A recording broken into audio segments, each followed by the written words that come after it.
পবিত্র ঈদুল আজহার দিন দুপুরের পর রাজধানীতে বৃষ্টি হতে পারে, তবে এতে ভ্যাপসা গরমের তীব্র কষ্ট কমার সম্ভাবনা নেই।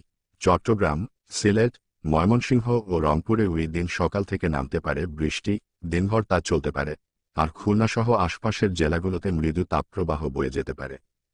ঈদের পরের দিনও একই ধরনের পরিস্থিতি থাকতে পারে বলে জানিয়েছে আবহাওয়া অধিদপ্তর। রাজধানীসহ দেশের বেশিরভাগ এলাকার বাতাসের আর্দ্রতা অস্বাভাবিক রকম বেড়ে গেছে।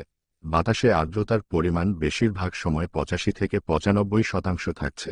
ফলে বাতাসে তাপমাত্রা 32 থেকে 35 ডিগ্রি সেলসিয়াস থাকলেও গরমের অনুভূতি থাকছে 38 থেকে 42 ডিগ্রি সেলসিয়াস। আবহাওয়া অধিদপ্তরের পর্যবেক্ষণ বলছে, আগামী ৩-৪ দিন, অর্থাৎ ঈদের দিন থেকে শুরু করে তার পরের 2 দিনও একই ধরনের ভ্যাপসা গরমের অনুভূতি থাকতে পারে, তবে সামনের কয়েক দিনে বৃষ্টিও বাড়তে পারে।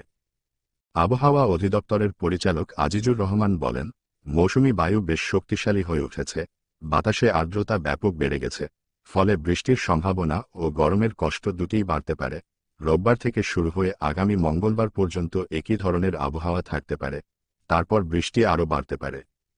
আবহাওয়া অধিদপ্তর বলছে, ঈদের দিন সকাল থেকে রাজধানীর আকাশ মেঘলা থাকতে পারে, দুপুর থেকে কোথাও কোথাও বৃষ্টি শুরু হতে পারে, বিকেলে বৃষ্টি বাড়তে পারে, সন্ধ্যার পর বৃষ্টি আরও বাড়তে পারে, তবে বজ্রপাতও হতে পারে।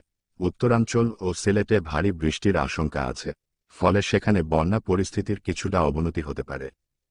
আবহাওয়া অধিদপ্তরের পূর্বাভাসে সতর্কবার্তা হিসেবে দেশের রংপুর, বগুড়া, ময়মনসিংহ, সিলেট ও টাঙ্গাইলে ঘণ্টায় 40 থেকে 50 কিলোমিটার বেগে ঝোড়ো হাওয়া বয়ে যেতে পারে, সেই সঙ্গে ভারী বৃষ্টি ও বজ্রপাতের আশঙ্কা আছে। ফলে এসব এলাকার নৌবন্দরগুলোকে 1 নম্বর সতর্ক সংকেত দেখাতে বলা হয়েছে, অর্থাৎ নৌযানগুলোকে সাবধানে চলাচল করতে বলা হয়েছে। আবহাওয়া অধিদপ্তরের পর্যবেক্ষণ অনুযায়ী শনিবার খুলনা বিভাগ ও গোপালগঞ্জ জেলার ওপর দিয়ে মৃদু থেকে মাঝারি তাপপ্রবাহ বয়ে গেছে, যা আজ রোববারও অব্যাহত থাকতে পারে।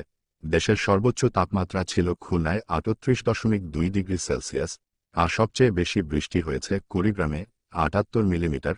রাজধানীর সর্বোচ্চ তাপমাত্রা উঠেছিল 32.5 ডিগ্রি সেলসিয়াস, তবে রাজধানীতে আকাশ দিনভর মেঘলা থাকলেও কোথাও বৃষ্টিপাত রেকর্ড করা হয়নি।